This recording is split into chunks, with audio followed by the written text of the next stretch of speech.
is I will literally say to myself, girl, and I will automatically bring these shoulders back and work on my posture because I know who I'm trying to be or who I'm becoming. She walks a particular way. This is confidence.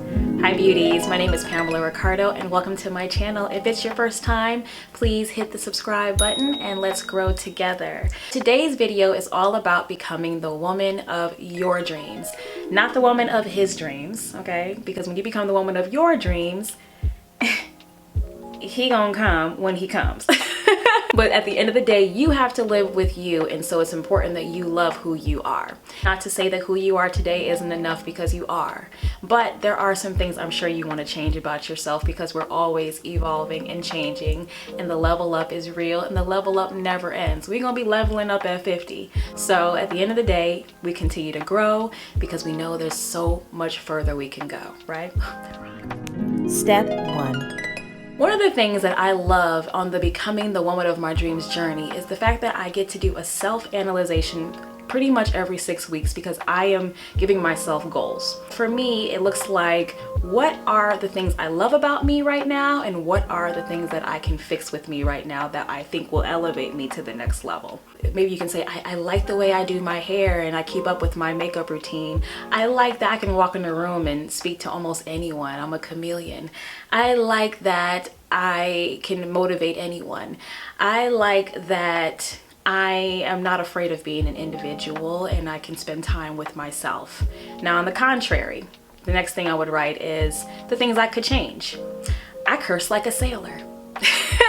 And that's no lie. I've been having a potty mouth since I was yay high, okay? And it's just what it is. And so that's something that I know I can work on because I am born in Brooklyn, raised in Atlanta, and I got a little bit of both in me, and I'm okay with that. But I know that in certain settings, I need to bring it down a few notches. And typically I think I can, but nevertheless, it could be worked on, right? Maybe for you, it's I could create a better nighttime routine for myself. Maybe you're going to bed with makeup on. You know that gives you bad skin.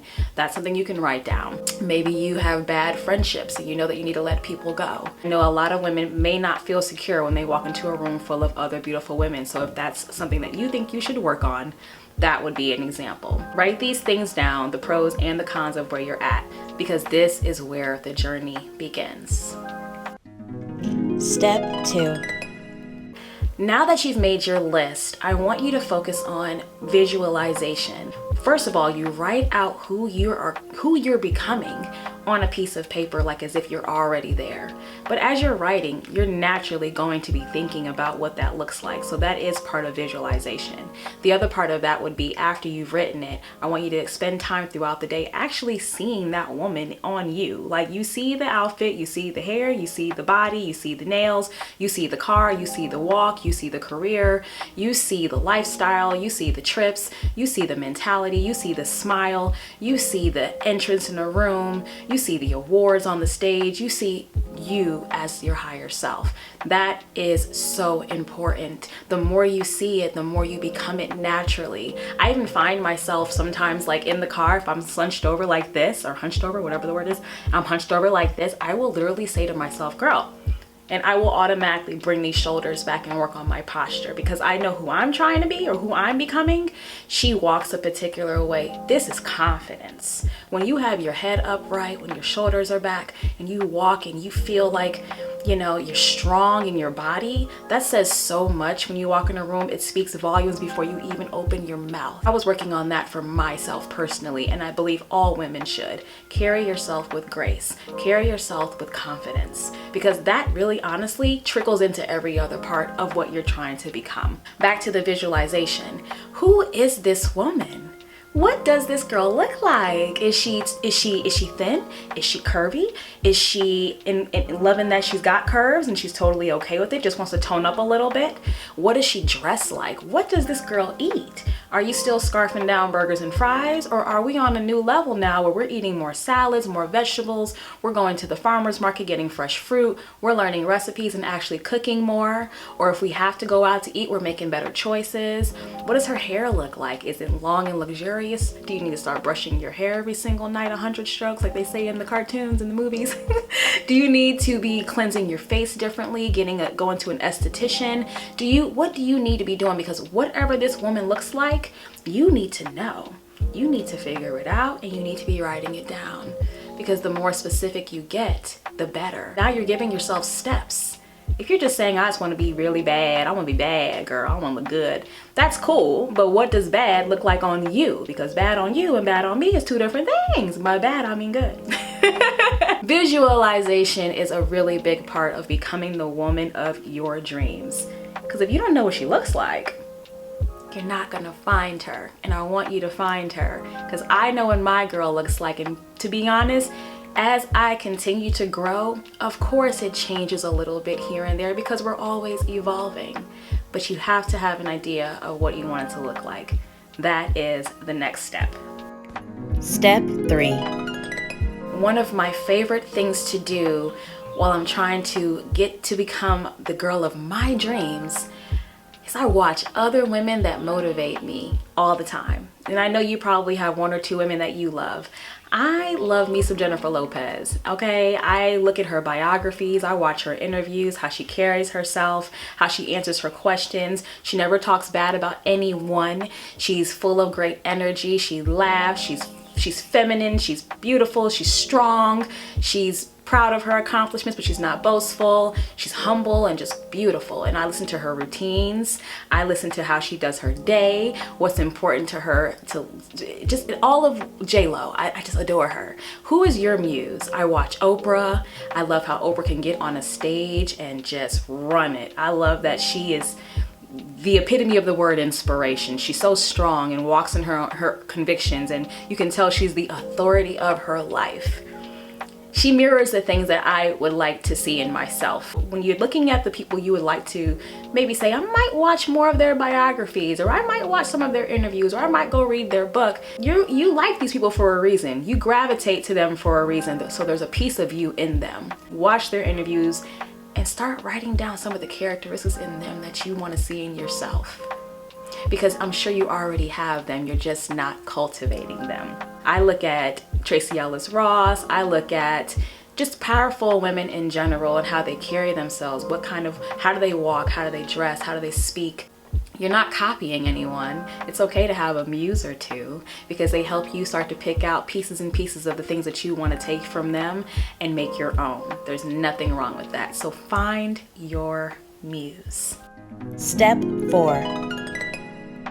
As you start to become the woman of your dreams, the company you keep starts becoming very, very important. If you have friendships right now that when you're around these people, you feel like you're still catering to an old version of yourself, it's time to reevaluate. I knew there were times for me that I was kind of outgrowing my friendships, not because these people weren't amazing, it's just we had different lifestyles, and I'm afraid that their lifestyle may hinder my new lifestyle that's going to help me get where I'm going.